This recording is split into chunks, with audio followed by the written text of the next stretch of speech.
دریا کے کنارے سرسبز وشدہ جنگل آباد تھا جہاں ایک شیر حکمرانی کرتا تھا۔ بادشاہ ہونے کے ناطے وہ بہت معذور تھا۔ اس علاقے میں کسی دوسرے شیر کو حملہ کرنے کی ہمت نہ تھی۔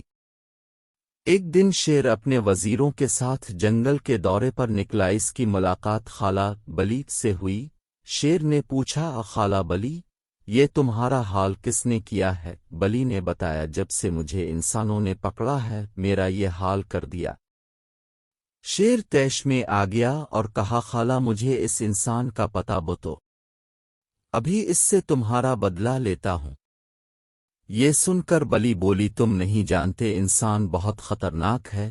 آخر خالہ شیرو کو لیے انسان بستی کی طرف روانہ ہو گئی۔ راستے میں ان کا ٹکراؤ ایک لکڑہارے سے ہوا جو لکڑیاں کاٹ رہا تھا۔ لکڑہارے کو دیکھتے ہی بلی نے کہا، یہ انسان ہے؟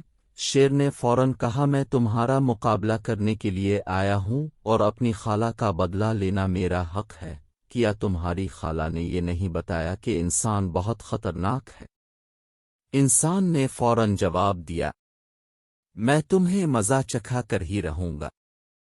جب لکڑہارے نے وقت کی نزاکت کو بھانپ لیا تو اس نے کہا کہ ٹھیک ہے، تم یہیں رکو، میں لکڑیاں جھونپڑی میں رکھ کر آتا ہوں۔ یہ انسان رک، مجھے کیا پتا تو واپس آئے گا، بھاگ جائے گا، شیر نے کہا۔ لکڑہارا واپس جانے کے لیے پلٹا ہی تھا کہ لکڑہارے نے کہا، مجھے لگتا ہے میرے آنے تک تم یہاں سے بھاگ جاؤگے۔